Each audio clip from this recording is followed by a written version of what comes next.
Bonsoir à tous et à toutes. Bienvenue pour cette session 27 où on va poursuivre sur le thème qu'on avait commencé la semaine passée, ce thème de la famille. Je peux imaginer que vous avez été bien interpellés, que vous avez certainement reparlé de ces choses pendant la semaine.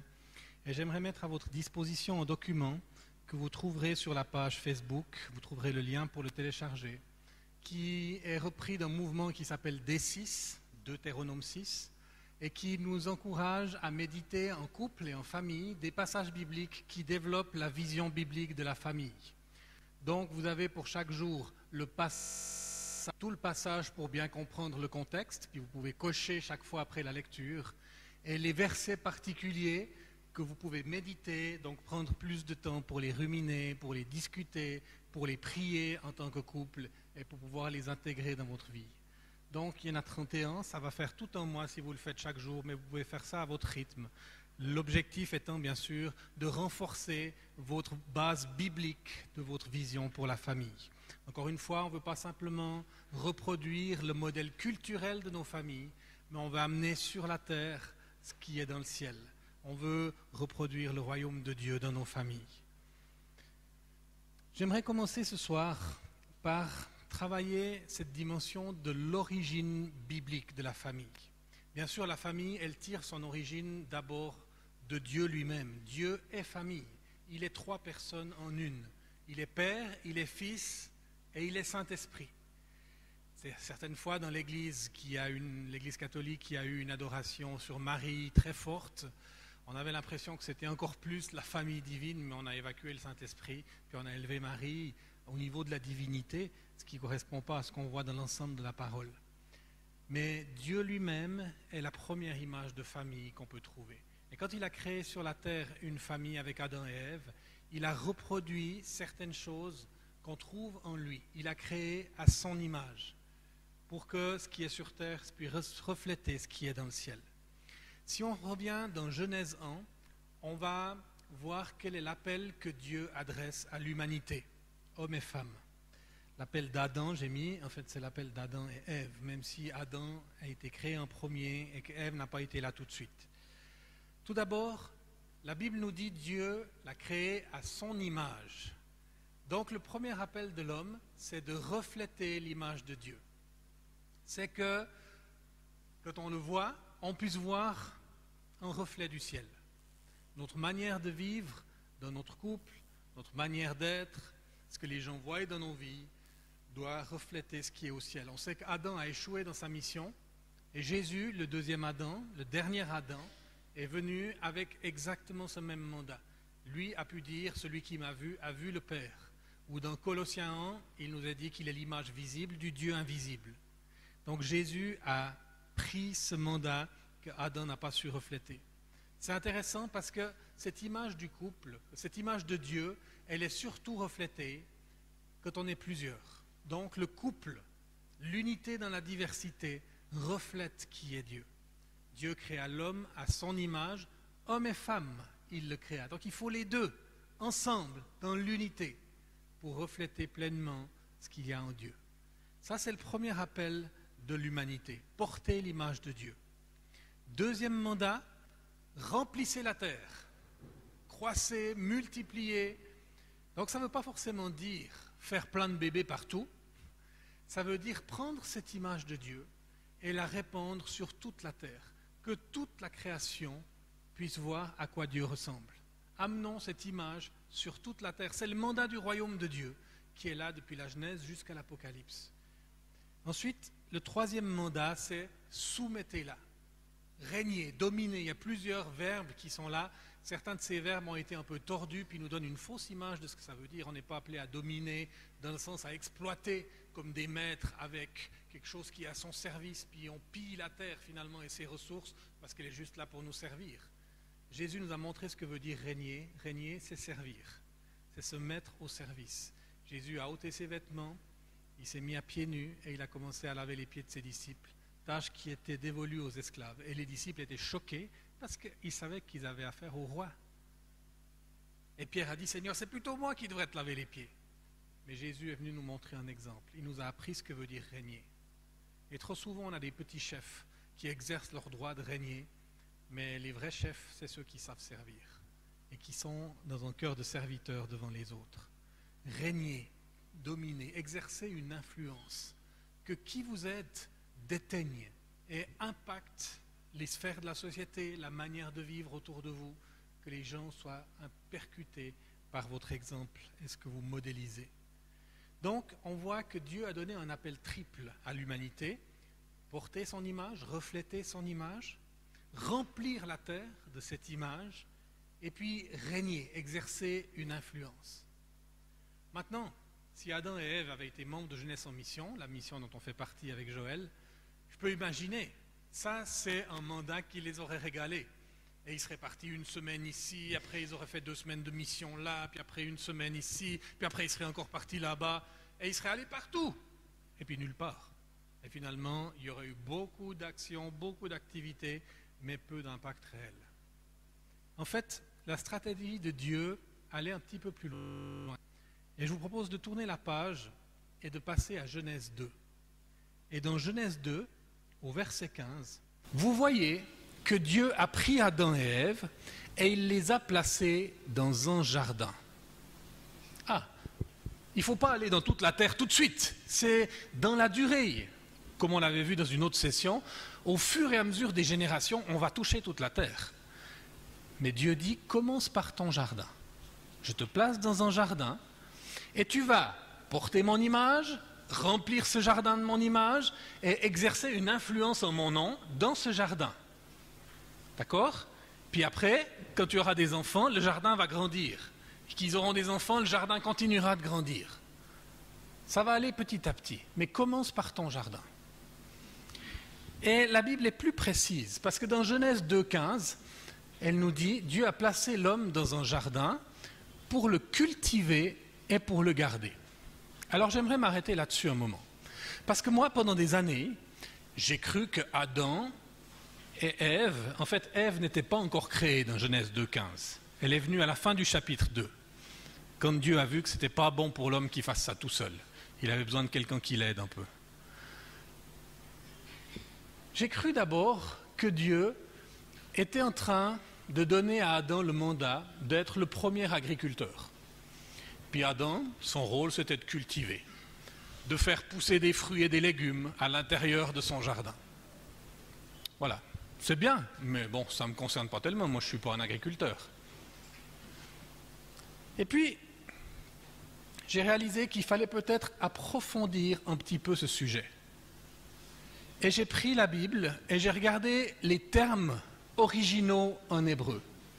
Cultiver, c'est le verbe abad en hébreu, et garder, c'est le verbe shamar. Et je vais vous expliquer un peu plus profondément le sens de ces verbes. Abad en hébreu veut dire effectivement cultiver, travailler le sol, la terre, servir, faire fructifier, faire sortir le meilleur du potentiel d'un terrain. Ça, c'est intéressant. Parce que ça nous parle d'une stratégie de Dieu. Dieu crée la vie, l'homme amène la vie à son maximum de potentiel. C'est une collaboration. L'homme ne peut pas créer la vie, mais Dieu ne va pas non plus faire le travail de l'homme. Je vous donne 2 exemples. Au niveau des arbres, par exemple, les arbres, des fois, ils poussent tout seuls et ils vont produire des fruits. Mais si l'homme intervient et qu'il commence à abattre les arbres, à faire fructifier, à faire sortir le maximum du potentiel, qu'est-ce que l'homme va faire?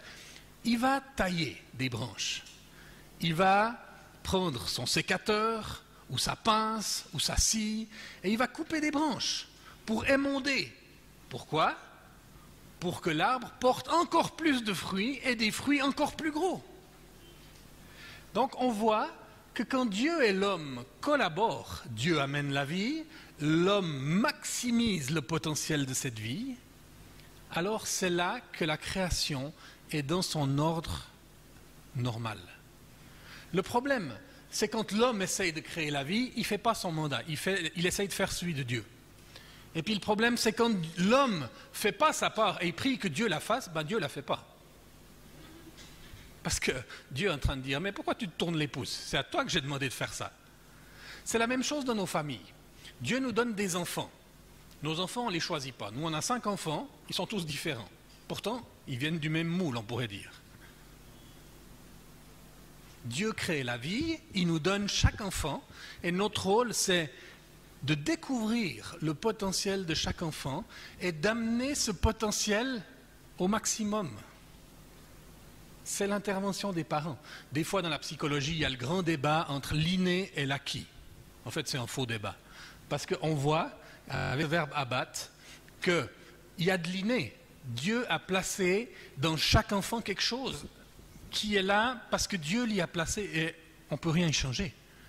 Mais après, il y a de l'acquis. Parce que les parents, les enseignants, les entraîneurs, les professeurs, toutes sortes de personnes que l'enfant côtoie, vont avoir une influence sur la vie de l'enfant et vont l'aider à développer ce potentiel que Dieu a mis en lui. C'est une collaboration entre Dieu et l'homme. Ça, c'est abad. Shamar est aussi un verbe intéressant. Parce que shamar, en hébreu, ça veut dire construire une muraille autour. Donc, quand Dieu dit « protège ton jardin », Dieu est en train de dire « construis une muraille, construis une barrière autour du jardin ». Et ça, c'est une mention qu'il y a un ennemi à l'extérieur du jardin et qu'il ne faut pas le laisser entrer à l'intérieur. Vous me suivez? Quand Dieu dit à Adam de cultiver et de garder son jardin, il est en train de lui dire beaucoup plus que de cultiver des carottes et des tomates, des ananas et des bananes. Il est en train de lui dire, tire le maximum de ce sol que je t'ai donné et protège-le. Laisse pas venir l'ennemi à l'intérieur. Très intéressant. Ça, c'est Genèse 2. On arrive dans Genèse 3. Pardon, je vais rester là un moment. Dans Genèse 3, là, Dieu a créé l'homme maintenant. Mais Dieu a créé la femme aussi, à la fin de Genèse 2. Mais la femme n'était pas là quand Dieu a donné toutes ses consignes à l'homme. Il lui a montré l'arbre de la connaissance du bien et du mal, l'arbre de la vie. Dieu a dit à Adam, tu ne toucheras pas de cet arbre. Ève n'était pas là quand ces choses se sont passées. Quand Adam a été nommé les animaux, Ève n'était pas encore créée. Ève ne vient qu'à la fin du chapitre 2. Une aide semblable à lui. On parlera de ça davantage dans la soirée sur le couple. Mais j'aimerais entrer maintenant dans Genèse 3. Parce qu'après Genèse 2, il y a Genèse 3. Ben oui. Même si on s'en passerait bien de celui-là. Des fois, on aimerait bien sauter de Genèse 2 à Genèse 4. Hein, ça serait plus simple. Genèse 3, qu'est-ce qui se passe? Ève est là. Puis, je ne sais pas, elle a peut-être rien à faire. Toujours est-il que le serpent s'approche d'elle, l'ennemi, et il commence à la séduire. Et la femme se fait avoir. Elle prend du fruit, et à cause d'elle, on est chassé du jardin. Vous êtes d'accord avec moi? Les dames disent oui, alors ça, bravo mesdames. Messieurs, vous êtes d'accord avec moi? Toi, tu m'as déjà entendu, donc ça compte pas. Dans le fond, oui, c'est vrai. Mais c'est bien incomplet. J'ai une question pour vous. Où était Adam quand Ève a mangé du fruit?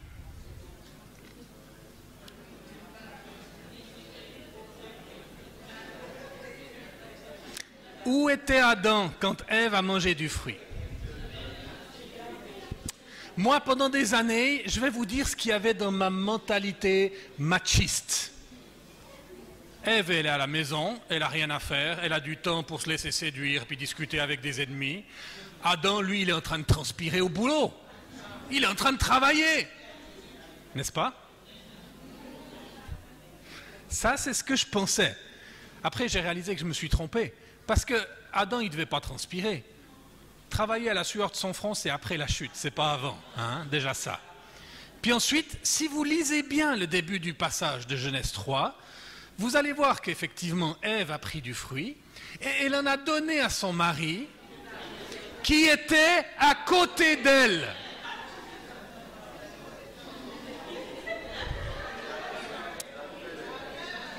Alors ça veut dire quoi? Donc vous imaginez, il y a Ève qui est en train de se faire avoir par un ennemi. Il est en train de la séduire pour lui faire faire la pire chose qui peut leur arriver. Dieu avait dit, certainement vous mourrez si vous en mangez. Adam, il avait entendu, il était conscient de ça. Et lui, il reste là, il fait rien et il dit rien. Et j'aimerais vous montrer ce soir qu'avant que Ève ne pêche une seule fois, Adam avait déjà péché 4 fois. Et je vais vous les expliquer. Première fois, Adam a laissé l'ennemi entrer dans le jardin. Dieu avait dit à Adam, chamarre ton jardin, construis une muraille autour de ton jardin. Et une muraille, normalement, il faut l'entretenir, surtout les murailles de l'époque. Parce que quand on ne l'entretient pas, qu'est-ce qui se passe? Il y a des brèches. Et si l'ennemi cherche à entrer, il essaye de passer par où? Par les brèches. Et qu'est-ce que Dieu demande aux hommes selon son cœur? Il leur demande de se tenir à la brèche. Comme dans Ézéchiel 22, voici, je cherche un homme qui se tienne à la brèche, mais je n'en trouve pas. En l'occurrence, Adam, il n'a pas été à la brèche. Adam, il a laissé les brèches se développer jusqu'à ce que ce soit des trous et puis que ce soit des portes ouvertes pour l'ennemi. Et il est resté passif, il n'a rien dit et il n'a rien fait. Deuxième péché, Adam a laissé le serpent s'approcher de sa femme. Ça veut dire quoi? Imaginez, messieurs, je vais parler aux hommes là un moment. Vous faites une soirée en amoureux avec votre épouse. Je ne sais pas si vous faites ça de temps en temps. Si vous ne faites pas, vous devriez. Vous avez prévu une soirée où les enfants ne sont pas là. Vous avez placé chez la famille élargie, et puis vous avez mis des chandelles sur la table, une lumière tamisée, une petite musique romantique en arrière-plan. Et puis vous avez cuisiné. Ou alors vous avez commandé chez un traiteur qui vous livre par la fenêtre de la cuisine, comme ça votre femme elle ne voit pas. Et puis vous vous asseyez et c'est un moment romantique, vous mangez, vous discutez avec votre conjoint, vous prenez sa main, vous discutez. Tout est magnifique, tout se présente bien. Et tout d'un coup, quelqu'un frappe à la porte. Vous vous levez, vous allez ouvrir la porte, et quelqu'un entre, vous pousse et va s'asseoir à votre place. Il prend la main de votre femme et il commence à la séduire. Vous allez faire quoi? Vous allez faire quoi? Bonjour monsieur, est-ce que je peux vous servir un verre? J'espère que dans vos cœurs, il y a une violence qui va venir. Je crois que j'étais au Bénin, les gens disaient « Ou je prends mon coupe-coupe et je lui cours après hein !» J'espère qu'il y a une violence qui va venir. En l'occurrence, c'est exactement ça qui est en train de se passer. L'ennemi vient, il séduit Ève et l'homme ne fait rien. L'homme laisse le serpent parler à sa femme, s'approcher de sa femme, tourmenter sa femme, et l'homme ne fait rien. Troisième péché, l'homme laisse le serpent tordre la parole de Dieu. Parce que Dieu avait dit, vous pouvez manger de tous les arbres du jardin. Il y a juste celui-là qu'il ne faut pas toucher. C'était un commandement positif, tout est permis à part ça. L'ennemi vient et dit, Dieu a-t-il vraiment dit qu'on n'a pas le droit de manger de tous les arbres du jardin? Le diable cherche à nous convaincre que la vie chrétienne est quelque chose de restrictif, de négatif. Regarde tout ce qu'on ne peut pas faire, tous les arbres auxquels on n'a pas le droit de toucher. Mais il y en a qu'un que Dieu avait dit qu'on ne devait pas toucher. Et c'était pour notre vie. L'homme n'a rien corrigé. Et c'est Ève qui a essayé de corriger le serpent, alors même qu'elle n'était pas là quand Dieu a donné l'instruction. L'homme n'a rien dit et il n'a rien fait. Quatrième chose, l'homme a laissé sa femme manger du fruit. Il n'a rien dit et il n'a rien fait. 4 fois, l'homme est resté passif et ça a permis à l'ennemi de venir de plus en plus près jusqu'à détruire leur propre relation avec Dieu. Et je suis convaincu qu'aujourd'hui encore, le plus grand ennemi dans les familles chrétiennes, c'est la passivité des hommes. On fait reposer le poids de la vie spirituelle sur madame. Et puis les hommes se considèrent comme les ministres de l'extérieur. Mon rôle, c'est le boulot, j'apporte de la sécurité financière en apportant un salaire, mais je ne suis pas responsable de la maison, c'est madame qui est responsable de la maison. Non. Devant Dieu, c'est toi qui seras responsable. Parce que Genèse 4, parce qu'après Genèse 3, il y a Genèse 4. Non, mais on est toujours dans Genèse 3. Dieu vient dans la fraîcheur du soir, comme tous les soirs. Il vient marcher avec ses enfants, avec Adam et Ève, pour partager, pour débriefer de la journée. Et puis là, alors que d'habitude, il court à sa rencontre, là, ils sont cachés. Et Adam, il appelle qui? Ève, tu es où? Que je te corrige. Dieu savait très bien ce qui s'était passé, hein, mais il voulait que l'homme le lui dise. Mais Dieu appelle qui? Adam. Pourquoi Dieu appelle Adam alors que c'est Ève qui a mangé du fruit? Parce que c'était Adam qui avait la responsabilité. Dieu va chercher la personne responsable. Adam, où es-tu? Et c'est quelque chose que Dieu dit à beaucoup d'hommes aujourd'hui, beaucoup de maris et encore plus de pères. Où es-tu? Où te caches-tu? Des fois, on se cache à l'église. L'église peut être une fuite pour des situations dans nos familles qui ont de la peine à se résoudre, qui sont pesantes. Et on préfère être avec les frères et sœurs. On préfère être dans le ministère où on est reconnu, alors qu'à la maison, on est censé se confronter à nos limites. C'est des pièges, c'est subtil. Mais la Bible nous dit, commence dans ta famille. Bon, on a mis les points sur les i. Je ne suis pas en train de dire que Ève n'était pas responsable. Je suis en train de dire que Adam était autant responsable, voire plus, de ce qui s'est passé. Parce que s'il avait pris sa place, le serpent n'aurait même pas pu parler avec Ève. J'avais un ami qui s'appelait Franck, qui est décédé aujourd'hui. Et puis lui, cette histoire, elle le rendait fou. Il disait, Adam, quand j'arriverai au paradis, s'il est là, je vais lui casser la figure. Parce qu'à cause de lui, on n'a pas pu goûter au paradis. Puis un jour, il a fait un rêve. Et dans son rêve, il voyait Adam à la porte du paradis. Puis Adam tournait en rond, il était furieux. Et il tapait du poing dans son autre main. Et il disait, ah mais Franck, je me réjouis qu'il soit là. Le jour où il arrive, je vais lui casser la figure. Parce qu'il n'a même pas été fichu d'apprendre de mes erreurs. Et il fait chaque jour la même chose.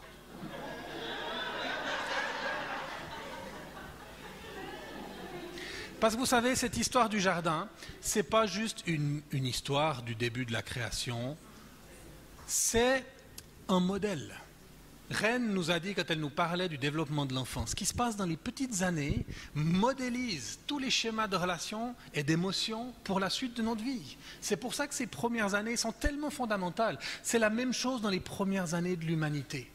Ce qui s'est passé ici modélise la stratégie de l'ennemi et la stratégie de Dieu.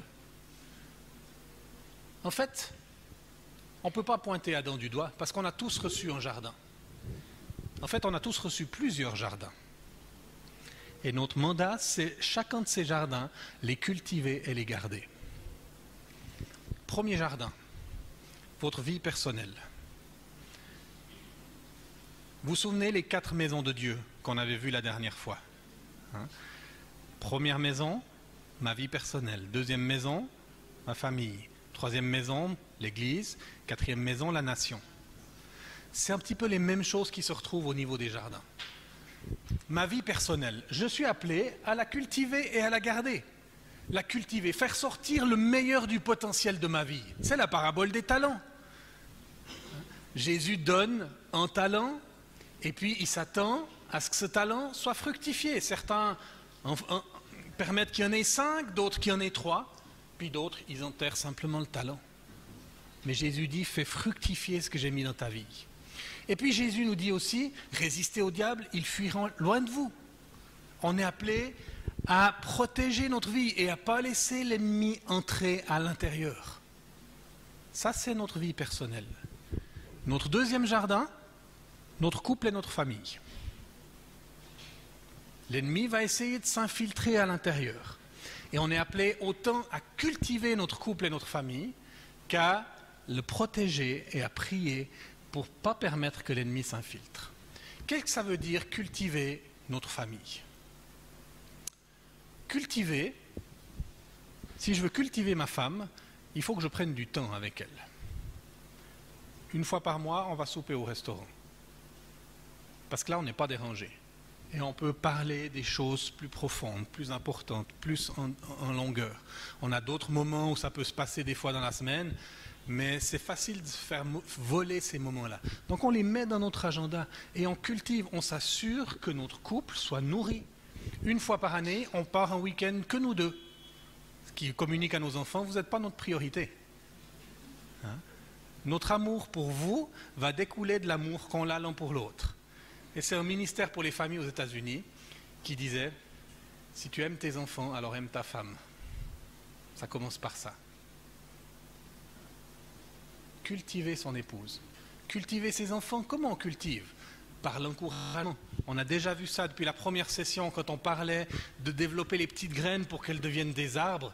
Les paroles d'encouragement qui viennent affirmer ce qu'on voit dans la vie de l'enfant, surtout de la part du père. Encore une fois, le rôle de l'homme là, hein, qui permet à ce potentiel dans la vie de l'enfant de grandir et de se développer. Cultiver, prendre du temps avec ses enfants pour gagner leur cœur. C'est une des choses qu'on va voir dans la prochaine session, dans 2 semaines, comment gagner le cœur de ses enfants. Et on est pleinement dans ce que veut dire cultiver son jardin. Mais on est aussi appelé à garder notre jardin. Qu'est-ce que ça veut dire garder notre jardin? Au niveau du couple, ça nous parle de 2 choses. Tout d'abord, la prière. C'est Monique, la mère de Saint-Augustin, qui disait « Il est plus important de parler à Dieu de nos enfants que de parler de Dieu à nos enfants. » On va en parler un petit peu plus tard dans la soirée. Prier pour nos enfants, c'est une clé. Et quand on prie pour eux, on est en train de dire à Dieu « C'est sur toi que je compte pour mes enfants. » Parce que toutes mes théories, toute ma sagesse pédagogique, toute mon expérience de parent ou d'enseignant, elle est largement insuffisante. Ce n'est pas ça qui va sauver mes enfants, c'est ta grâce seule qui peut les sauver. Donc, on compte sur la grâce de Dieu. Garder notre famille, c'est ériger un mur de feu autour d'elle dans la prière. Et prier et jeûner, je connais des pasteurs, ils jeûnent 1 jour par semaine, 1 repas de midi par semaine, en couple, pour prier pour leurs enfants et pour leur famille. Parce qu'ils comptent sur Dieu. Ils savent qu'ils sont limités. Ils savent qu'ils ne sont peut-être pas assez patients, qu'ils n'ont pas toute la capacité de discussion possible. Mais alors ils assaillent le trône de la grâce parce qu'ils savent que c'est la grâce de Dieu qui va sauver leurs enfants. Et puis protéger, garder sa famille, c'est aussi quelque chose de tout concret. Vous savez, avec ma femme, on a encore des conflits. Et puis, quand on a un conflit, souvent le schéma est le même. On se fait la tête. On ne se cause plus. Et puis quand c'est comme ça, moi je vais me coucher le soir, et puis je tourne le dos à ma femme, et puis peut-être je lis un livre, et puis je sens petit à petit que le sommeil me gagne, alors je pose le livre sur la table de chevet, je trouve le bouton de la lumière, de la lampe, j'éteins la lampe, et je sens que je suis en train de m'endormir. Et tout d'un coup, j'entends ma femme qui dit « Tu vas attendre encore longtemps ?»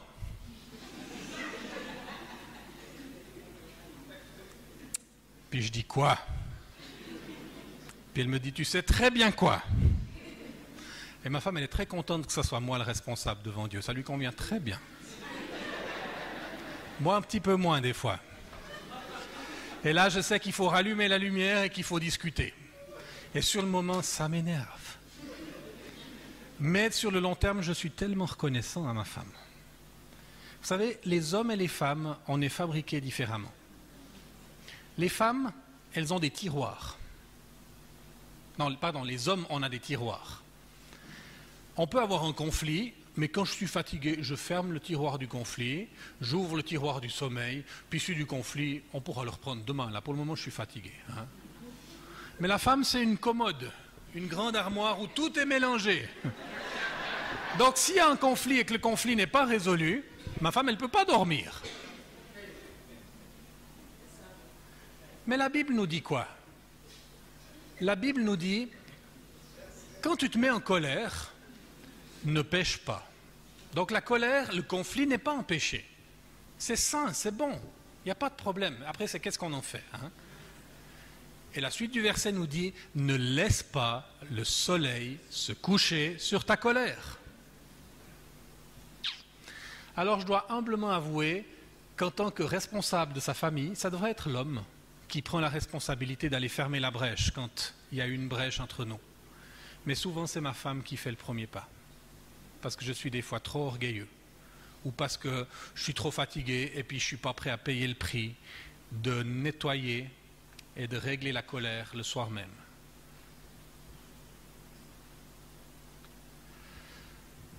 Donc je me repens. Vous direz à ma femme, hein.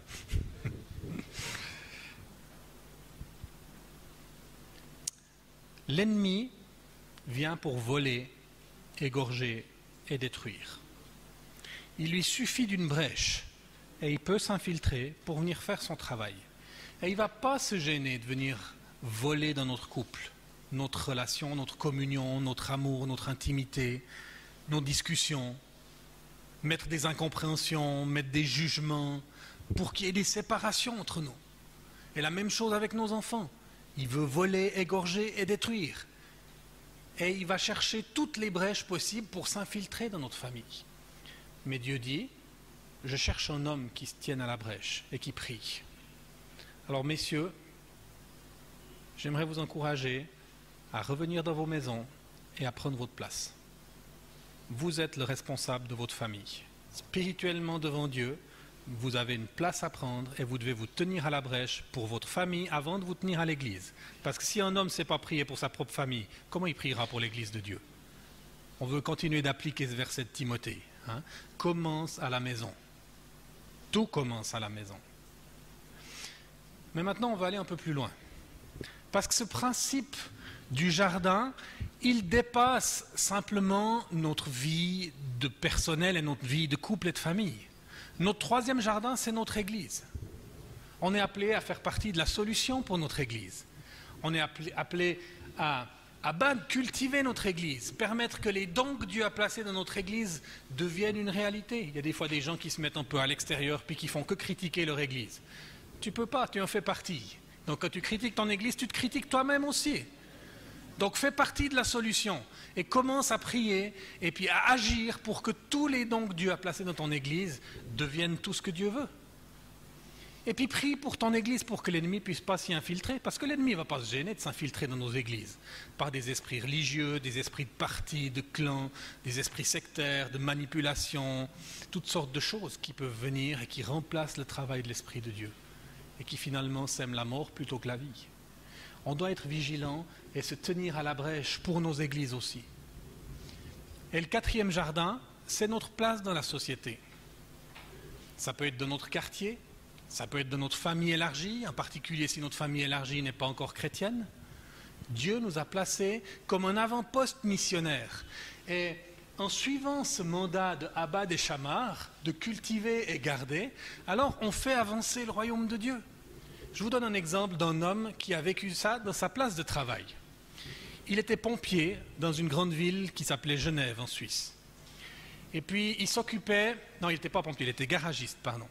Et il s'occupait des véhicules de la commune. Donc ça voulait dire les véhicules des pompiers, de la police, de l'hôpital, enfin il y avait toutes sortes de choses qui appartenaient aux véhicules communaux.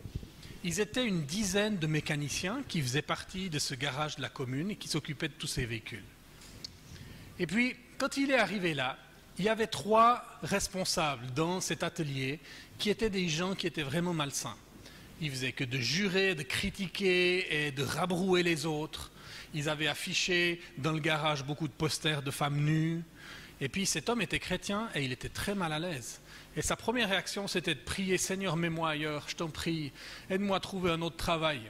Et puis Dieu lui a dit, mais je n'étais pas prêt, tu es mon missionnaire ici. Je ne veux pas une vie toute facile pour toi, je t'ai placé ici pour faire avancer mon royaume. Alors voilà ton jardin, tu vas le cultiver et le garder. Puis l'homme, qui préférait plutôt la vie facile, il était surpris parce qu'il n'avait jamais entendu parler de ce concept.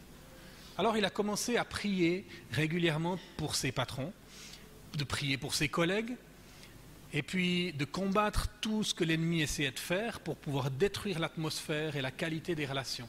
Le royaume de Dieu, c'est la joie, la paix et... Vous connaissez ce verset? La justice par le Saint-Esprit. Donc c'est quelque chose de relationnel. Et quand l'ennemi vient, il commence par sabrer toutes les relations, il détruit les relations. Donc il a pris sa place sur la brèche et il a prié chaque jour pour sa place de travail et pour les gens qui y sont. Ensuite, il a commencé à agir dans l'esprit opposé. C'est une forme de combat spirituel.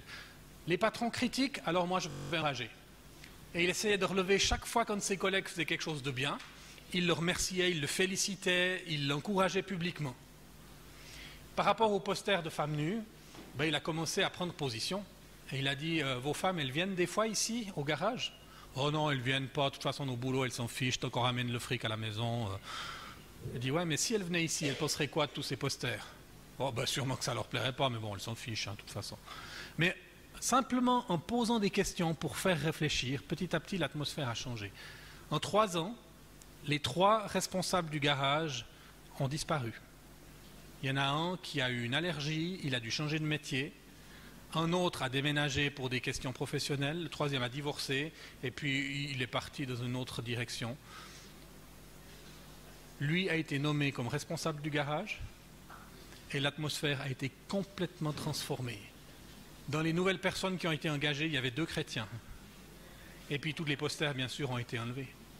Cet homme avait compris que ce principe de cultiver et de garder, faire sortir le meilleur, encourager le développement de tout le potentiel, et puis de prier pour pouvoir fermer les portes, colmater les brèches pour que l'ennemi ne puisse pas entrer, ça s'applique à toutes les sphères de notre vie. Mais ça commence dans nos jardins, ça commence dans nos familles. Cultiver et garder son jardin. Alors, on va prendre un petit moment et j'aimerais vous demander de vous mettre par 3 dans vos trios. Et dans vos trios, j'aimerais vous encourager à prendre une dizaine de minutes pour partager brièvement sur ce qui vous a touché dans cette partie et à prier les uns pour les autres. Quand je dis partager brièvement, ça veut dire que vous n'allez pas faire toute une épître maintenant. Vous pouvez en 2 phrases dire moi je réalise que dans ma famille je me suis désinvesti et j'ai laissé tout le poids de ma famille reposer sur ma femme. Mais je ne sais pas comment faire autrement parce que je travaille 10 heures par jour, donc je suis devant une grosse question. Est-ce que vous pouvez prier pour moi? Voilà. En 1 minute et demie, vous avez dit votre situation et après les gens peuvent prier pour vous dans le groupe. Et Dieu va vous conduire. Dieu va vous donner des solutions. Vous avez compris ce que j'attends de vous?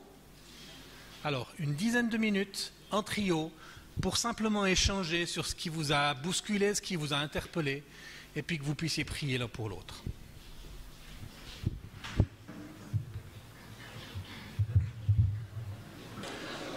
On veut encore prendre un sujet de prière tous ensemble. Vous avez bien repéré dans ce que j'ai partagé sur le jardin que j'ai un peu taquiné les hommes. Parce que je crois que les hommes, dans le plan de Dieu, ont un rôle particulier et qu'il faut bien le comprendre. Dans leur famille, les hommes ont un rôle particulier et qu'il faut bien le comprendre. Tout commence à la maison. Notre autorité commence à la maison. Cette histoire de jardin, ce n'est pas juste une belle histoire de paradis. C'est le projet de Dieu pour étendre son royaume, pour installer le royaume de Dieu sur la terre. Adam et Ève dans un jardin, qui cultivent et gardent leur jardin, qui ont des enfants et il faut élargir le jardin. Mais à leur tour, les enfants ont des enfants et le jardin grandit. Et petit à petit, le jardin grandit au fur et à mesure des générations, jusqu'à ce que le jardin recouvre toute la terre. C'est le projet de Dieu. Et Dieu continue de bâtir son royaume dans nos quartiers, dans nos villes, petit à petit, à partir de nos familles. Bien sûr qu'il utilise nos églises, mais nos églises sont composées de familles. Et ce qui va le plus impacter, c'est pas ce qu'on vit forcément dans les réunions, mais c'est comment on vit l'église pendant le reste de la semaine aussi. J'aimerais qu'on prie pour les pères, pour les hommes au milieu de nous, qu'ils soient pères maintenant, ou qu'ils soient futurs pères, ou qu'ils soient pères spirituels. Si vous n'avez pas d'enfants, ou si vous ne pouvez pas avoir d'enfants. J'aimerais qu'on prie pour les hommes qui peuvent être des maris, ou des futurs maris.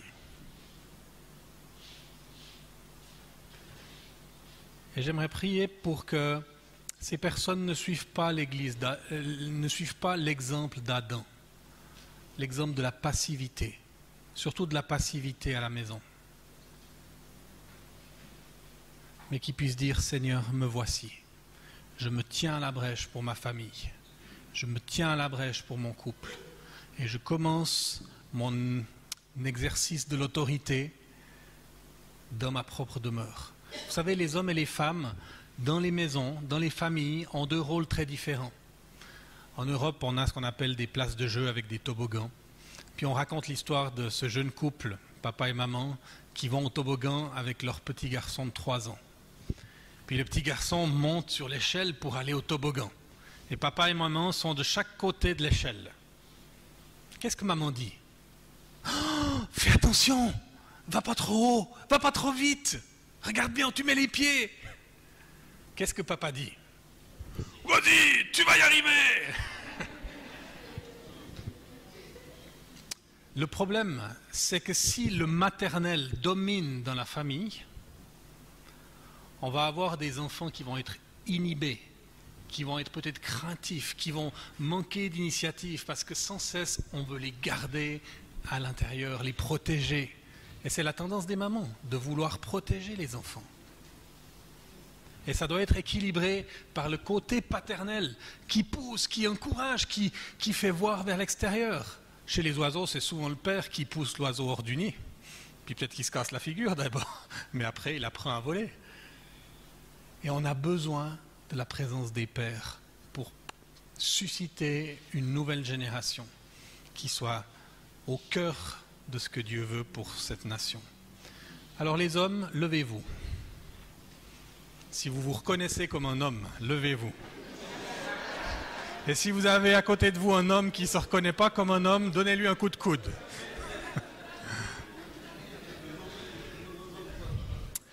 Et j'aimerais simplement demander aux dames, en restant assises, que vous puissiez tendre vos mains vers les hommes qui sont autour de vous, qui sont debout. Je suis tellement content d'avoir une bonne proportion d'hommes dans une formation comme celle-là. Souvent, dans des pays où je vais, moins en Afrique qu'en Europe, mais on dit « Ah, c'est une formation pour les enfants ». C'est pour les femmes. Parce qu'il y a toujours cette conception qui est là. Tendez vos mains en direction de ces hommes et demandez au Seigneur de les garder, de les protéger et de les établir pleinement dans le pour eux, pour qu'ils puissent ne pas suivre l'exemple d'Adam, mais qu'ils puissent prendre soin de leur jardin et commencer tout ce qu'ils font par leur jardin au nom de Jésus. Prions pendant quelques minutes.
Seigneur, nous t'apportons les hommes au milieu de nous et te prions que tu mettes comme une nouvelle onction sur leur front.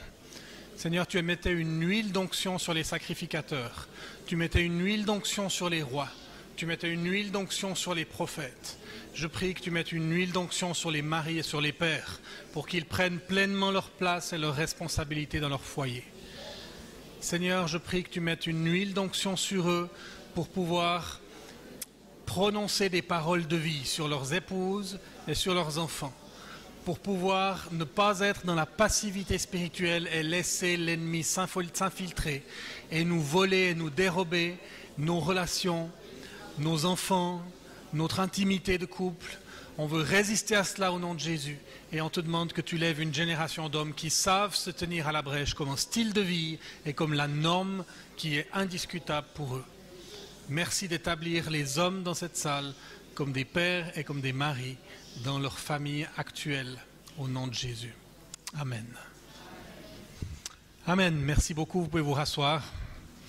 J'aurai aussi des choses à dire aux dames. Hein. Ça sera peut-être pour une autre fois. Puis je laisserai ma femme la dire, ça passera mieux. On veut prendre un deuxième aspect dans la demi-heure qui suit. C'est le fait que les parents sont les prêtres du foyer. J'aime beaucoup cette photo parce qu'elle me parle d'un Dieu qui me tient dans ses mains et de combien je suis tout petit à côté de lui. Il me sécurise. Les parents prêtres du foyer, qu'est-ce que je veux dire par là? En Israël, le système religieux s'appuyait avant tout sur deux catégories de personnes.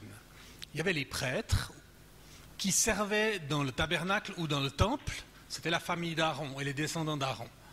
Et c'est eux qui faisaient toutes sortes d'activités qu'on va voir justement. Et il y avait les Lévites, qui eux étaient une tribu d'Israël, qui n'avait pas reçu de territoire. Mais la tribu qui était consacrée à l'Éternel. L'Éternel était leur héritage. Et les Lévites, ils étaient dispersés au milieu des autres tribus. C'est comme le sel qu'on met sur la viande. On essaie d'en avoir un petit peu partout. Et c'est eux qui rappelaient au reste du peuple la loi, les commandements de Dieu, qui enseignaient, qui faisaient différentes choses qu'on va voir ici. Ça, c'était le système religieux en Israël. On pourrait dire que c'était les professionnels, les ministres à plein temps, ceux qui étaient mis à part pour ça. Comme on a dans l'Église des pasteurs, des apôtres, des évangélistes, des diacres, des révérends, et toutes sortes d'autres noms qu'on a trouvés. Mais maintenant, ce qui est intéressant, c'est qu'en réfléchissant sur ce thème de la famille dans la Bible, j'ai pris conscience que ce que les prêtres étaient pour la nation, les parents avaient exactement le même rôle dans leur propre famille. Comme les prêtres exerçaient le ministère au niveau national, les parents avaient exactement les mêmes fonctions dans leur propre famille. C'est un aspect de leur ministère, l'aspect de la prêtrise. Et pour bien comprendre le rôle des parents en tant que prêtres, on va essayer de réfléchir à quoi les prêtres se consacraient dans l'Ancien Testament. J'ai trouvé 5 fonctions des prêtres. Les prêtres, dans l'Ancien Testament, enseignaient le peuple. Les Lévites aussi. On voit par exemple Esdras qui enseignait le peuple alors qu'il était revenu à Jérusalem après la déportation. Les prêtres louaient et adoraient Dieu. Et même à l'époque de David, il y avait une adoration non-stop, 24 heures sur 24, 7 jours sur 7, avec les fils d'Asaph, Jeduthun et différents autres qui étaient là, des musiciens. Les prêtres intercédaient pour le peuple. Beaucoup des sacrifices étaient en fait des formes d'intercession dans l'Ancien Testament. Les prêtres disciplinaient le peuple. Ils reprenaient le peuple quand le peuple s'écartait des voies de Dieu, en collaboration avec les prophètes, qui souvent étaient ceux qui donnaient la parole tranchante. Et les prêtres bénissaient le peuple, comme on voit dans Nombre 6, qu'on va citer tout à l'heure. Ça, c'est les 5 fonctions que j'ai trouvées dans l'Ancien Testament des prêtres. Et si les parents sont les prêtres de leur foyer, pas juste les pères, les parents ensemble, hein, parce que la vision de Dieu, c'est le travail en équipe. Et on va approfondir ça un petit peu plus tard, ainsi que dans la session sur le couple. Mais bien sûr, le père a toujours la responsabilité principale. Les parents sont appelés à faire exactement ces 5 fonctions au sein de leur famille. Si on veut une église qui fonctionne bien, il y a des ministères à plein temps, des pasteurs, des diacres, des anciens, enfin différents noms que vous allez leur donner. Mais après, on a vu que l'église, la famille, c'était l'église domestique, c'était l'église à la maison. Alors, les parents ont la même fonction dans leur propre famille que le pasteur a pour l'église. Et ils sont appelés à vivre ces 5 choses. Je vous donne des références pour justifier ce que je vous dis, parce que je ne suis pas en train d'inventer quelque chose. Deutéronome 6, on a cité déjà à de nombreuses reprises. Ces commandements que je te donne aujourd'hui seront dans ton cœur, tu les enseigneras à tes enfants. Quand tu te lèves, quand tu te couches, quand tu marches le long du chemin, quand tu t'assieds dans ta maison. Donc, il y a le commandement aux parents d'ouvrir la parole de Dieu à la maison et d'enseigner la parole de Dieu à leurs enfants. Pas d'une manière légaliste, rébarbative, où tous les enfants ne bougent pas une oreille, puis attendent péniblement que le père arrive au bout de sa lecture, parce que tellement c'est long et ennuyeux et mortel. On a tous vécu des choses comme ça, puis s'il vous plaît, si ce que vous faites spirituellement à la maison amène la mort, arrêtez tout de suite. On a vu la soirée sur le légalisme, la religiosité, hein. La limite est fine. Et il faut vraiment qu'on puisse voir dans nos enfants, est-ce qu'on a l'impression qu'ils grandissent ou est-ce qu'on a l'impression qu'ils s'endurcissent et qu'on les vaccine avec ce qu'on fait. Donc, ceci n'empêche pas qu'on a ce commandement, en tant que parent, d'ouvrir la parole à la maison. Je me souviens quand le Seigneur m'a parlé de ça, pour moi c'était un choc. Déjà, il a parlé à ma femme. Il lui a dit, quand tu fais ton culte personnel, pourquoi est-ce que tu vas toujours dans une autre pièce que là où sont tes enfants ? Puis ma femme lui a dit, c'est toi qui as dit ça, Seigneur, quand tu pries, va dans le lieu secret. Oui, tu as raison, mais j'aimerais que des fois tu restes quand même là où sont tes enfants, pour qu'ils t'entendent prier et qu'ils te voient vivre ta relation avec Dieu. Donc elle a commencé des fois à lire la Bible et à prier avec nos 2 enfants, à l'époque on en avait 2, qui étaient dans la pièce. Et puis elle leur disait, les enfants, maintenant maman, elle va prendre un moment avec Jésus, vous pouvez rester là, vous pouvez jouer, dessiner, il n'y a pas de problème, mais j'aimerais pas que vous fassiez du bruit pendant les 10 minutes qui viennent, ou les 20 minutes qui viennent. Donc elle commençait à lire la Bible, souvent elle la lisait à haute voix, parce que c'est Dieu aussi, ils sont là autant qu'ils en profitent aussi. Et si des enfants dessinent, ils peuvent capter énormément quand même. Hein. Puis après elle priait. Puis elle s'est dit, mes enfants, ils n'ont pas fait de bruit, c'est super, maintenant je vais passer à autre chose. Et au moment où elle allait se lever, ma fille aînée, il la regarde, elle avait 3-4 ans, elle lui dit, mais t'as fini maman ? Ouais. Mais t'as pas prié pour grand-maman ? Ah ouais, t'as raison. Viens à côté de moi, on va prier les 2 pour elle. Et en fait, on invite nos enfants à nous rejoindre dans ce qu'on vit avec le Seigneur, plutôt que leur imposer un truc extérieur. Et c'est comme ça qu'on forme la prochaine génération. Et moi, le Seigneur m'a parlé peu après, et il m'a dit, lis la Bible à tes enfants. Et mes enfants, ils étaient tout petits, puis je leur lisais des livres d'histoire, ou des livres imagés qui racontaient des histoires bibliques, mais la Bible, Seigneur, ils ont 2 et 3 ans, je ne sais pas si ils sont quand même trop jeunes. Et puis, j'ai obéi. Et j'ai commencé à lire la Bible et c'est devenu une tradition familiale. Tous les matins, on commence par la lecture de la parole de Dieu. Pas long. Un passage, un paragraphe, un chapitre, si les chapitres sont petits, une histoire. Puis on en discute, puis je pose des questions, puis je mets du ton pour la rendre vivante, comme on en avait déjà parlé. Et c'est devenu une partie intégrante de notre vie de famille. On est appelé, en tant que parents, à ouvrir la parole de Dieu à la maison. On est appelé à louer et adorer Dieu à la maison. La louange, ce n'est pas réservé à l'église, ce n'est pas juste les 30 premières minutes du culte ou les 2 premières heures du culte, ça dépend de la longueur du culte où vous allez. La louange, on peut chanter en famille si vous savez jouer d'un instrument, si vous savez taper du djembé, si vous connaissez des chants. On peut louer le Seigneur en famille, puis on peut apprendre dans la famille à faire tout ce qu'on fait pour la joie du Seigneur, pour la gloire du Seigneur, même la vaisselle ou des choses plus rébarbatives. On transmet l'esprit de louange à nos enfants à la maison. Et je me souviens de ces 2 enfants qui venaient dans nos camps. Et pour moi, c'était des vrais adorateurs. Dès qu'on commençait à louer le Seigneur, on les voyait lever les mains, fermer les yeux. Puis tu sentais qu'ils vivaient quelque chose de fort avec le Seigneur. Et quand j'ai écrit mon livre sur la famille, je suis allé visiter les parents. Et j'ai décidé de les interviewer pour pouvoir connaître leurs secrets. Et je leur ai demandé comment vous avez fait pour faire de vos enfants de tels adorateurs. Puis les parents se sont regardés, ils étaient surpris. Ils m'ont dit, ah bon, tu trouves que c'est des adorateurs, toi? On a toujours un autre regard sur nos enfants en tant que parents. Hein? Et puis la maman a réfléchi, puis elle m'a dit, mais en fait, tu sais, je crois que c'est tout simple. Moi, à la maison, je suis tout le temps en train de chanter. Je fais la cuisine, je chante, je fais le ménage, je chante. Puis maintenant que tu le dis, c'est vrai. L'autre jour, je chantais un chant, puis j'ai passé à autre chose. Puis 10 minutes après, ma fille descendait les escaliers, puis elle était en train de chanter le même chant que je chantais juste avant. Et quand elle a dit ça, j'ai compris. La louange, l'adoration, ce n'est pas quelque chose qui s'enseigne, c'est quelque chose qui s'attrape. C'est comme un virus. Quand on voit dans l'atmosphère que ça se passe, un peu comme la gestion des conflits dont je vous parlais la semaine passée, on s'imbibe de la culture familiale. Vous voulez que vos enfants soient des adorateurs? Soyez des adorateurs. Travaillez sur votre propre vie.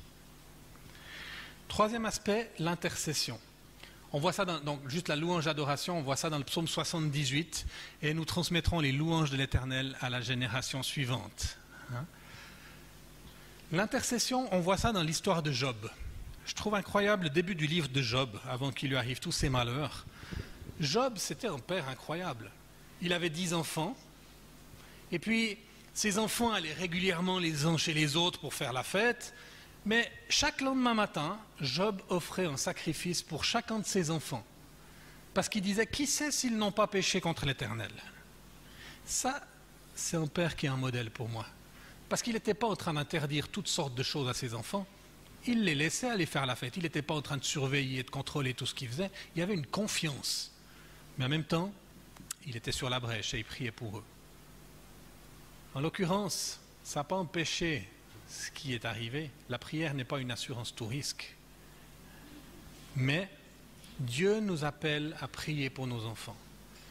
Et je vous ai cité la mère de Saint-Augustin qui disait « Il est plus important de parler à Dieu de nos enfants que de parler de Dieu à nos enfants. » Et moi, j'ai appris ça par ma maman. Ma maman est une femme de prière. Elle a toujours aimé prier. Mais ma maman, elle s'est convertie quand moi j'avais 18 ans et demi. En fait, toute la famille s'est convertie par un jeune homme de 16 ans qui est venu habiter chez nous pour apprendre le métier de mon père. Chez nous, on a une manière d'apprendre une profession qui s'appelle l'apprentissage. Ce n'est pas théorique, ça ne se passe pas dans une école, mais ça se passe dans la famille d'un patron, avec le patron, surtout quand c'est des familles de paysans. Et un jour par semaine, il y a un cours professionnel dans une école, mais c'est beaucoup plus pratique. Ce jeune homme, c'est le premier chrétien évangélique qu'on a rencontré. Et il nous a aimés, et il a prié pour nous. Et c'est ma maman qui s'est convertie la première. Et elle a été complètement bouleversée, elle a senti l'appel de Dieu sur sa vie, et depuis ce moment-là, elle a commencé à parler à toute sa famille de Jésus. Moi, je me suis converti 6 mois plus tard, mon frère 2 ans après, mon père 2 ans après, et il restait ma sœur. Mais ma maman, elle voulait que toute sa famille se convertisse. Vous savez, il y a des mamans qui sont un peu des, comment dire, qui ne vont pas lâcher prise. Hein? Je ne te lâcherai pas que tu m'aies béni. C'est Jacob qui disait ça. Il y a beaucoup de mamans qui sont comme ça. Seigneur, toute ma famille. Tu as dit, crois au Seigneur Jésus, tu seras sauvé, toi et ta famille. Alors je veux toute ma famille pour toi. Ma maman, elle parlait de Jésus à ma sœur tous les jours. À tel point que ma sœur, elle a cru qu'elle allait devenir folle. À un moment donné, elle a même fait sa valise pour partir de la maison parce qu'elle ne supportait plus ma mère. Ma mère s'est interposée dans le couloir. « Tu ne passeras pas !» Ma sœur a commencé à crier, ma mère a commencé à crier pendant 1 heure. Ça a été un immense conflit. Finalement, ma sœur est retournée dans sa chambre, elle a claqué la porte. Puis ma maman a été couchée. Mais elle n'est pas arrivée à dormir parce qu'elle était tellement chamboulée. Elle disait, mais Jésus, qu'est-ce que je peux faire? Jésus, qu'est-ce que je peux faire? Et le Seigneur lui a dit, Anne-Marie, s'il te plaît, tais-toi.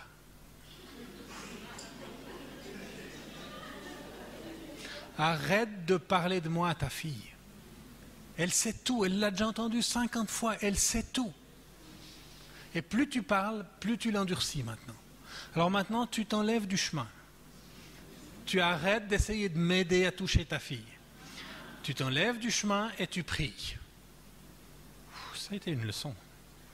Mais ma maman, elle voulait que toute sa famille se convertisse. Alors, elle est devenue une femme de prière. Elle a trouvé des amis. Tous les lundis matins, depuis plus de 30 ans maintenant, elle se voit et elle prie. Puis elle prie pour nous. Puis elle prie pour plein d'autres sujets. Il n'y a pas eu de réponse immédiate avec ma sœur. Parce que ma sœur a d'abord vécu des moments difficiles. Elle a eu un accident de moto, un camion lui a passé dessus, elle a eu une jambe écrasée. Après, elle a eu un copain, pas du tout chrétien, après un autre. Puis maman se disait, Seigneur, Seigneur. Un jour, ma sœur a eu une idée. Elle est venue vers ma mère et elle lui a dit, j'ai une idée. Ma sœur était couturière, elle venait de finir sa formation. Puis elle a trouvé l'annonce d'une école de stylistes à Paris. Je vais aller à Paris pour continuer de me former. Puis nous, on vient d'un village de 500 habitants. Puis ma mère est devenue toute blanche. Elle a dit, quoi, Paris? Mais c'est énorme! Et puis il y a la prostitution, la violence, tous ces problèmes des grosses villes et tout. Elle n'a rien dit, elle a prié. Bon, elle a bien essayé d'aider un petit peu le Seigneur. Hein. Il y avait des amis de jeunesse en mission à Paris. Elle leur a téléphoné en disant, est-ce que vous pourriez inviter ma fille de temps en temps? Les mamans, elles essayent d'aider le Seigneur. C'est dans, c'est dans leur ADN. Mais oui, regardez Sarah. Le Seigneur, il a fait une promesse. Mais bon, ça ne vient pas, il faut lui donner un coup de main. Alors Abraham, va avec ma servante. Hein? Ou bien regardez la suivante, la femme d'Isaac, comment elle s'appelait, Rebecca. Hein? Moi, je veux que ce soit Jacob qui ait la bénédiction. Alors Jacob, voilà ce que tu vas faire. Hein? On va aider un peu le Seigneur pour que ça vienne sur toi. Ma sœur est rentrée de Paris. Elle a eu une autre idée. Elle a trouvé une annonce dans le journal d'une organisation d'agriculteurs suisses qui cherchait une couturière pour l'envoyer en Afrique, au Tchad, dans un tout petit village, pour enseigner la couture, apprendre se faire un petit revenu. Puis ma sœur a trouvé que c'était une idée super. Elle a toujours aimé l'aventure. Elle est venue annoncer ça à ma mère. Ma mère est devenue encore plus grande, plus blanche. Ah, l'Afrique, la malaria, le terrorisme. Vous imaginez tous les préjugés qu'il peut y avoir quand on ne connaît pas. Hein? Ma sœur est partie pour l'Afrique. Vous savez ce qui s'est passé? Après 3 mois, ma sœur, elle était convertie et baptisée. Parce que ce que ma sœur ne savait pas, et mes parents non plus d'ailleurs, c'est qu'en fait, le village où elle allait arriver, tout le monde était chrétien. Tout le monde était pentecôtiste. Et les seules distractions du village, c'était le culte du dimanche matin, qui durait en moyenne 5 heures. C'était la réunion de prière du lundi soir. C'était le groupe de dames du mardi soir. C'était l'étude biblique du mercredi soir. C'était le groupe de jeûne du vendredi soir. Et ma sœur s'est convertie. Mais pourquoi ma sœur s'est convertie? Je crois qu'il y a 2 raisons. Tout d'abord, maman n'était pas là. Il n'y avait pas cette ombre qui planait derrière, vous savez, qui essayait de pousser, d'influencer. Et puis ça vient tout fausser, parce que souvent, après, les ados, ils se mettent en porte-à-faux. Puis ils font tout pour faire exactement le contraire de la pression qu'ils ressentent sur eux. Mais deuxièmement, maman était là. Parce que dans la prière, maman n'a pas lâché prise. Elle a tenu bon et elle a prié jusqu'à ce que... Les Américains, ils ont créé pour des jeunes un bracelet et dessus c'est écrit les lettres P-U-S-H, push, qui veut dire pousse, hein, continue. Et ça veut dire pray until something happens. Prie jusqu'à ce que quelque chose se passe. Et ça a vraiment été ma maman pendant ces 30 dernières années. Et j'aimerais vous encourager les mamans. Le plus dur pour une maman, c'est le lâcher prise. La prière, c'est une forme de lâcher prise parce que vous êtes en train de dire « Seigneur, tous mes efforts, ce n'est pas ça qui va sauver mes enfants. Mais je vais prier et je vais assaillir le trône de la grâce parce que je sais que c'est toi seul qui pourras faire les choses. » Et la maman, des fois, elle se retrouve dans la situation de Paul. « Le bien que je veux, je ne le fais pas. Et puis le mal que je ne veux pas, c'est ce que je fais. Et puis j'ai l'impression que cette loi négative, elle est en moi. Puis on ne sait plus comment s'en sortir. » Faites une étude biblique, rien que la Genèse, ça suffira. Regardez chaque fois qu'une maman a essayé d'aider le Seigneur, quels ont été les résultats. Ça, c'est pour taquiner un peu les dames ce soir.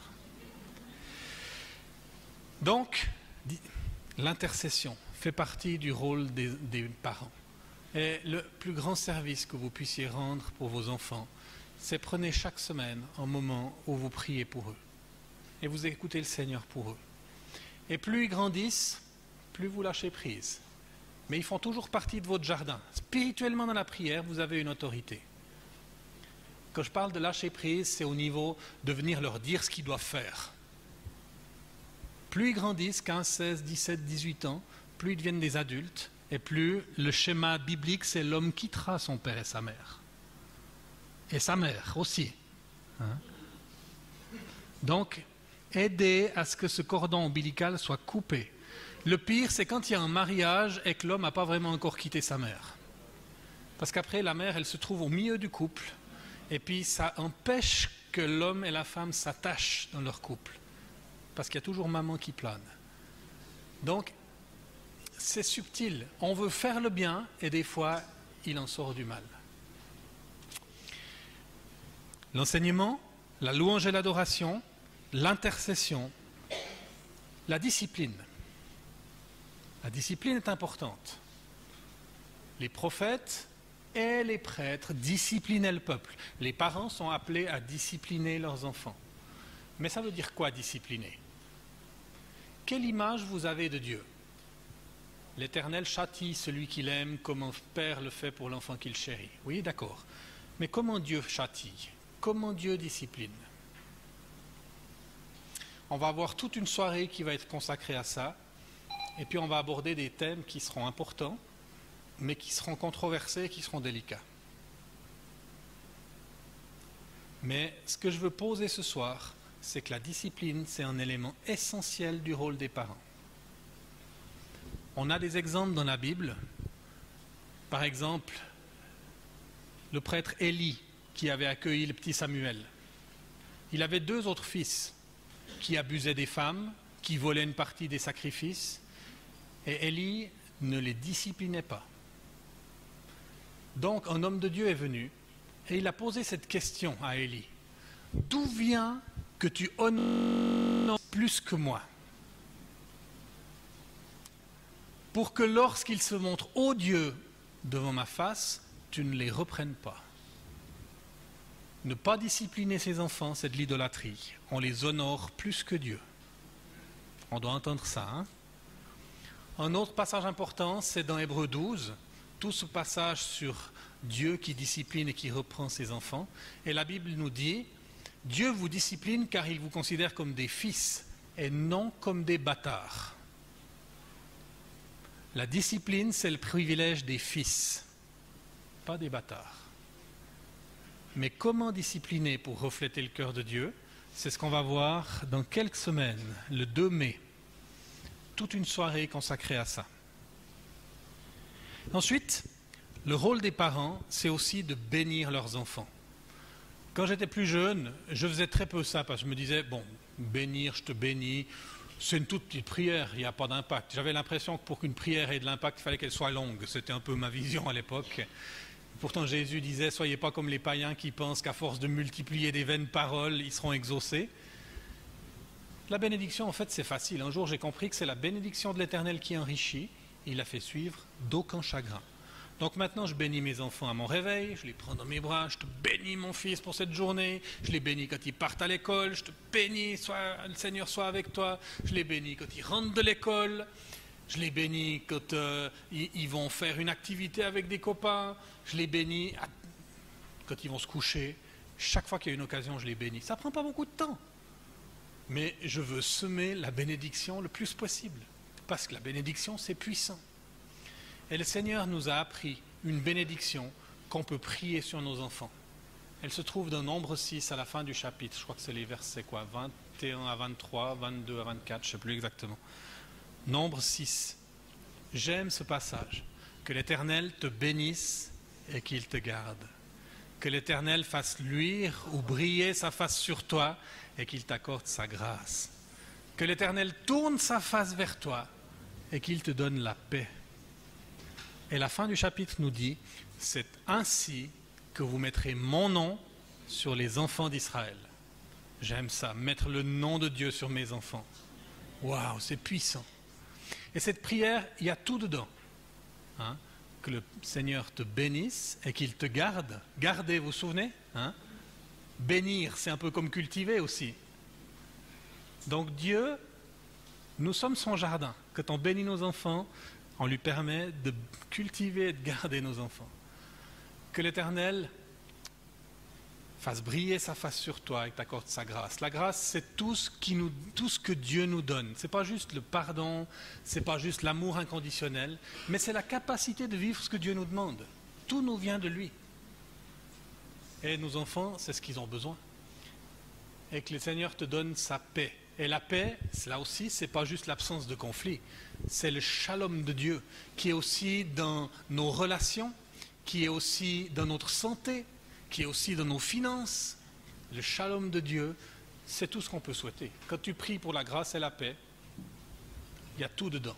C'est pour ça que la formule que Paul utilise au début de pratiquement chaque épître du Nouveau Testament, que la grâce et la paix vous soient multipliées au nom du Seigneur Jésus, de la part de Dieu notre Père et du Seigneur Jésus-Christ. Donc, les parents sont les prêtres du foyer. Ce que les prêtres sont pour la nation, les parents le sont dans leur foyer. Ça implique l'enseignement, la louange et l'adoration, l'intercession, la discipline et la bénédiction. Ça fait partie du rôle des parents.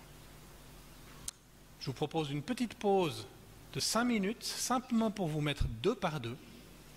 Et puis, vous dites, dans ces 5 points, dans lequel est-ce que vous avez l'impression que vous devez le plus grandir?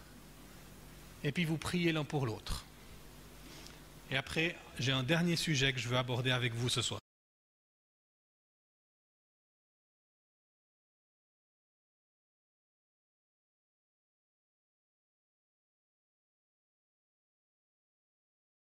Que le Saint-Esprit pose dans votre cœur.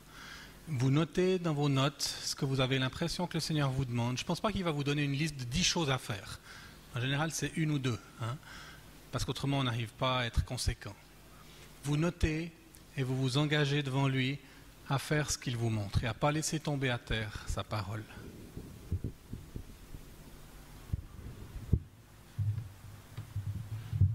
Une équipe familiale. Avec notre famille, devenir une équipe qui sert le Seigneur ensemble. Qu'est-ce que ça veut dire? Dieu parle à son Église tout autour du monde aujourd'hui du travail en équipe. Dieu lui-même est équipe. Il est Père, Fils et Saint-Esprit. Et tout ce qu'il le fait, ils le font ensemble. Les 3 personnes de la Trinité sont toujours impliquées, parfois de manière évidente, comme à la création ou lors du baptême de Jésus, parfois de manière plus subtile. Mais chaque personne de la Trinité s'intéresse à ce que les autres font et il y a une dimension d'équipe en Dieu qui fait partie de sa nature. Et le Seigneur nous appelle aussi à former des équipes avec nos familles, déjà dans nos couples, d'être une équipe avec notre conjoint, et puis après d'inclure nos enfants dans l'équipe, ce qui est un défi. Dans Ésaïe 8, au verset 18, on a ce passage qui dit « Me voici, moi et les enfants que l'Éternel m'a donnés, nous servons de signes et de présages en Israël. » Dieu veut lever des familles prophétiques, des familles qui, avec leurs enfants que Dieu nous a donnés, peuvent être des signes, peuvent être des présages, des encouragements pour tout son peuple dans cette nation. Cette dimension du travail en équipe, on a dû l'apprendre. Moi, je me souviens d'avoir un papa qui était maire du village, et puis on avait toujours des gens qui passaient à la maison pour prendre ce qu'on appelle l'apéro, boire quelque chose, discuter des problèmes du village et tout ça. Mais nous, on n'était pas vraiment inclus dans ce que je pourrais appeler le ministère de mon papa. On savait qu'on venait dire bonjour au monsieur, toucher la main à la dame, c'est comme ça qu'on disait chez nous. Mais on n'était pas inclus. Après, on partait dans notre chambre, puis on faisait nos propres activités. Quand nos enfants ont été petits, on a eu à cœur d'apprendre à les inclure dans ce qu'on voulait faire. Pas dans tout, parce que le travail d'équipe ne concerne pas tous les aspects de notre vie. On est tous des individus et on reste des individus à part entière, avec nos propres vies. Mais dans certains projets, d'avoir vraiment une vision d'équipe. Et ça a commencé à la fin d'un camp des fabricants de joie. On a fait un grand camp, on avait plus de 600 participants. Et Dieu a agi puissamment. Et il y avait une jeune fille qui s'appelait Nadine. Nadine, à la fin du camp, est venue vers ma femme et moi. Puis elle nous a dit, écoutez, l'année prochaine, je viens étudier dans votre région et je ne sais pas où habiter. Est-ce que vous seriez d'accord de me loger chez vous pendant une année? Nous, on a à cœur l'hospitalité, on a eu envie de répondre tout de suite oui, mais on a senti le Saint-Esprit parler à nos cœurs, disant « Hé, du calme, vous n'êtes pas tout seul. » À l'époque, on avait 2 enfants. Noémie avait 5 ans et demi, Baptiste avait 4 ans. Alors on a dit à Nadine, écoute, on va d'abord rentrer du camp, on va se reposer un petit peu, puis on va prendre un moment pour prier avec nos enfants, et puis on te donne réponse. On est rentré du camp, et après quelques jours, on a rassemblé nos 2 enfants, puis on leur a présenté la demande de Nadine. Et nos 2 enfants étaient tout pleins de joie d'avoir quelqu'un qui vienne habiter chez eux, une copine avec qui ils pourraient jouer, enfin, ils voyaient tout ça. Hein. Puis on a dit, pas trop vite. On vous a appris depuis tout petit à écouter la voix du Seigneur, alors on veut demander à Jésus si c'est lui qui nous l'envoie. Montez dans votre chambre, vous demandez à Jésus, préparez vos cœurs, demandez à Jésus ce qu'il en pense, puis vous venez nous dire. Les 2 sont partis en courant dans leur chambre.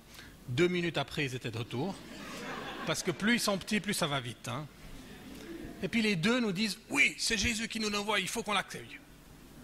On a dit, ok, alors si c'est Jésus qui nous l'envoie, on va l'accueillir toute la famille. Donc vous retournez dans votre chambre et puis vous demandez à Jésus, qu'est-ce que vous pouvez faire pour accueillir Nadine? Ils sont repartis dans leur chambre, 2 minutes après, ils étaient de retour. Et puis Noémie, qui était à l'âge où elle apprenait à écrire, elle a dit, moi j'ai eu une idée. On pourrait acheter une belle carte et puis je pourrais écrire « Bienvenue » au dos de la carte. On a dit « Ça, c'est une super idée, Noémie. » Puis Baptiste, il a eu une autre idée. Il a dit « Moi, j'ai eu l'idée d'acheter un paquet de bonbons et puis on pourrait vider le paquet de bonbons sur son lit et puis quand elle entre dans la chambre, elle dirait « Oh !» puis elle se sentirait accueillie. Dieu parle à chacun là où il en est. Hein. Donc on a dit « C'est une super idée, Baptiste. » Et on a donné un sou à nos 2 enfants, on habitait un petit village, il y avait une épicerie, on les a envoyés à l'épicerie du village, main dans la main, ils sont allés, ils sont revenus avec une carte, avec un paquet de bonbons. Et puis, Noémie a écrit sa carte, Baptiste a vidé le paquet de bonbons sur le lit, il y a quelques bonbons qui ont disparu au passage. Ce qui n'est pas un problème, parce qu'on veut que nos enfants apprennent que quand on sert le Seigneur, il y en a aussi pour nous, c'est pas un problème, il y a bien assez en Dieu. Et puis quand Nadine est arrivée, ils étaient sur le pas de porte de la maison et ils trépignaient. « Mais elle est en retard, papa, qu'est-ce qu'elle fait? Elle a oublié de venir ou bien ?» Pourquoi? Parce que c'était leur invité autant que la nôtre. On les avait inclus dans le projet et on a fait ça en équipe. Et on a appris petit à petit, au fur et à mesure des années, à développer cette vie d'équipe. Une fois, on a été invité à Paris, c'était peut-être 6 mois plus tard. Et là, on avait un enfant de plus. Christopher était arrivé chez nous, mais il ne parlait pas encore. Et puis, on était invité à Paris pour un week-end pour des préadolescents, avec les fabricants de joie. Et puis, chaque fois, on prie, « Seigneur, comment tu appelles notre équipe familiale à aller? Est-ce qu'on va toute la famille? Est-ce que c'est papa et maman seulement? Puis les enfants vont chez les grands-parents? Est-ce que c'est papa et un des enfants? Est-ce que c'est maman et d'autres enfants? Ça peut prendre toutes sortes de formes différentes, la famille, l'équipe familiale, tant que tout le monde est convaincu que c'est comme ça qu'on doit fonctionner. Donc là, on a prié, on a senti qu'on devait aller toute la famille. Alors de nouveau, on a demandé aux enfants, « Ok, demandez à Jésus ce que vous pouvez faire pour participer à ce week-end. » Noémie a reçu qu'on devait bénir chaque participant quand il arrive. J'ai dit, c'est une super idée. Baptiste a reçu qu'on devait apporter des chocolats suisses avec des images de la Suisse dessus et puis offrir à chaque participant quand il arrive un chocolat suisse. On a dit, c'est une très bonne idée, Baptiste. On est parti pour Paris, on a béni chaque participant quand ils sont arrivés, on a offert un chocolat suisse à chaque participant, il y a quelques chocolats qui ont disparu au passage. Et puis le week-end a commencé et on a vécu des choses magnifiques avec ces préadolescents. Le dimanche matin, on m'a demandé de parler du Saint-Esprit. Alors c'est ce que j'ai fait et on s'est retrouvé avec 5 adolescents qui avaient envie de recevoir le don de parler en langue. On a dit, c'est super, c'est une très bonne idée. Baptiste, 4 ans et demi, l'avait reçu dans un camp de Pâques des fabricants de joie quelques semaines plus tôt. J'ai dit, ben voilà une bonne occasion pour le prendre avec moi pour prier pour eux. Il est en train de jouer avec ses petites voitures au fond de la salle pendant qu'il m'écoutait. Je suis allé vers lui, j'ai dit, Baptiste, tu vois ces 4 grands là? Ils aimeraient pouvoir recevoir le Saint-Esprit et prier en langue. Tu serais d'accord de venir prier avec moi pour qu'ils puissent le faire? Il a regardé sa petite voiture, il a regardé les 4 grands, il a regardé sa voiture, il a regardé les 4 grands. Il pesait ce que ça allait lui coûter. Finalement, il se lève, il dit, ouais, je viens. Alors il vient, il se met sur la pointe des pieds, il commence à mettre sa main sur la tête dans des grands, il commence à prier lui-même en langue. Seigneur, je te prie que tu les remplisses ton Saint-Esprit et qu'ils puissent parler en langue au nom de Jésus. Amen. Puis il a attendu encore 10 secondes. Puis après, il a mis sa main sur la hanche, il a regardé le grand, puis il lui a dit, bon, tu parles en langue ou bien? Parce que moi, je vais retourner jouer.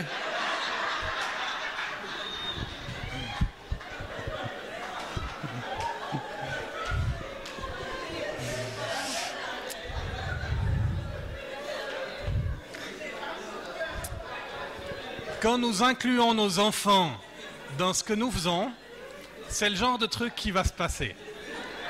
Mais on en rigole aujourd'hui. Puis même sur le moment, c'était tellement drôle. Les 4 ont parlé en langue.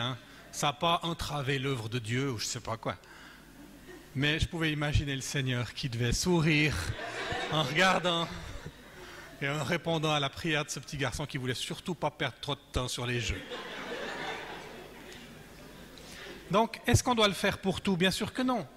Mais il y a des choses qu'on peut faire en famille. On peut exercer l'hospitalité en famille. Quand on a des amis qui viennent nous visiter pour un repas, on peut avoir un de nos enfants qui fait le pliage des serviettes et la décoration, 2 qui nous aident à faire le repas. Alors je sais que des fois, dans les familles africaines, il y a des serviteurs, des servantes, puis c'est tout eux qui font. Mais c'est dommage parce qu'on passe à côté de certaines choses. Et on peut très bien, même en ayant nos servantes, pouvoir inclure les enfants en disant j'aimerais que tu prennes nos 2 garçons puis que tu les formes pour faire ce genre de choses aussi parce que je veux qu'ils apprennent ça. Je vois certains qui lèvent les sourcils en disant les garçons, apprendre à faire la cuisine. J'espère bien qu'ils apprennent à faire la cuisine. Notre but, c'est qu'à 18 ans, chacun de nos enfants, garçons y compris, savent faire la vaisselle, le ménage, la cuisine, la lessive, le repassage ou le pliage des habits et toutes les tâches ménagères. Pourquoi? Parce que je veux que même mes garçons soient des cadeaux pour leurs épouses et qu'ils ne s'attendent pas d'avoir une épouse qui devienne comme leur maman qui fasse tout pour eux. Donc les mamans, faites pas tout pour vos enfants quand ils ont un certain âge et apprenez à les responsabiliser. Non, on ne doit pas le faire pour tout, mais l'objectif c'est d'être inclusif, de pouvoir inclure nos enfants dans ce qu'on fait. Quand ses premiers disciples sont venus vers eux, puis disaient, mais es-tu celui qui doit venir? Qu'est-ce que Jésus a dit? C'était sa stratégie. Viens et vois. Il l'incluait, il ouvrait sa vie, il ouvrait son style de vie pour que les gens puissent entrer et voir comment ça se passait. Et c'est ce qu'on fait avec nos enfants. On apprend à faire des choses ensemble. Et des fois, ce n'est pas forcément des choses spirituelles. Encore une fois, on a eu des vacances, puis on les a préparées en famille, puis quand on arrivait dans certaines activités qu'on avait tous préparées ensemble, tout le monde se réjouissait parce que tout le monde était inclus.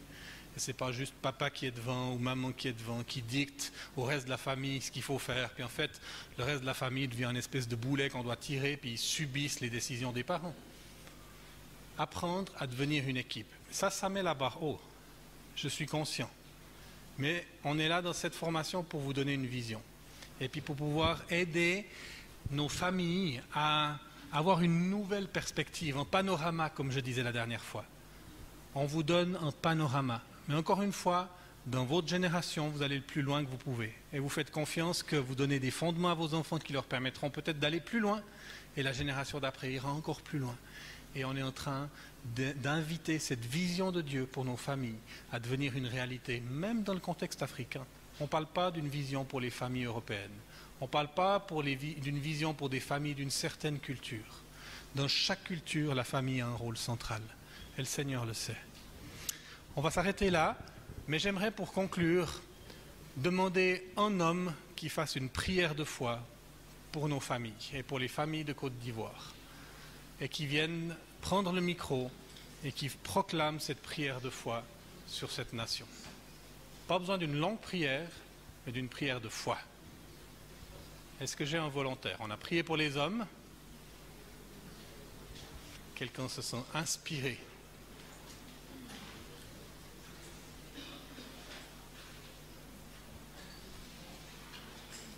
Je vous donne encore 10 secondes, autrement je choisis quelqu'un.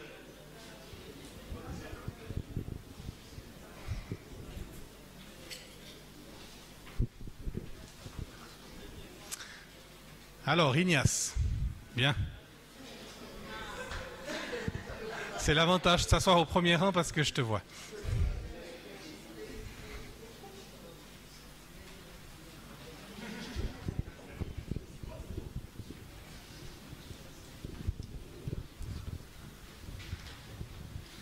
Prions. Père, nous te bénissons pour ce moment que tu as permis. Et nous voulons prier pour tous les pères dans les familles, Seigneur. Père, je te prie au nom de Jésus de les amener à comprendre leur rôle essentiel dans les familles, Seigneur. Donne à chacun de nous d'être, Seigneur, des véritables pères, des remparts pour chacun sa famille, Seigneur. Des personnes qui béniront leurs enfants, qui enseigneront leur famille, qui disciplineront leur progéniture. Seigneur, des personnes qui enseigneront la louange à leur famille, Seigneur. Père, je te prie que chacun de nous, en tant que Père, puisse faire ce que tu veux qu'il fasse réellement, Père. Merci pour ton esprit qui nous anime pour faire ce que tu veux, Seigneur. Sème dans nos cœurs ta volonté réelle, Papa. Et que nous soyons comme une image, ton image, vis-à-vis de nos enfants, Seigneur. Et que nos cœurs soient remplis d'amour pour nos familles. Seigneur, je te prie, soutiens-nous, guide-nous, enseigne-nous. Seigneur, soutiens-nous réellement parce que nous avons besoin de toi pour cette mission délicate et qui est aussi passionnante, Papa. Cette charge que tu nous donnes, Papa, donne-nous de l'accomplir entièrement, Seigneur. Sois béni, Père, au nom de Jésus-Christ. Amen. Merci beaucoup. Alors, en conclusion, on est à la fin de la soirée. Pas de FJE la semaine prochaine. On a renoncé à la date qui était marquée du 4 avril. Thème les parents prêtres du foyer. Vous l'avez vu qu'on l'a mis dans cette soirée-là. Le thème est déjà traité parce qu'on est encore à Boaké pour le service Pâques, pour le camp de Pâques, pardon. Ensuite, les notes de cours sont à retirer auprès d'Evelyne, comme chaque fois. Et vous pouvez également les trouver sur la page Facebook. La feuille que je vous ai présentée de méditation et de lecture des 31 passages bibliques sur le thème de la famille, vous allez la trouver soit sur la page Facebook, soit auprès d'Evelyne la prochaine rencontre.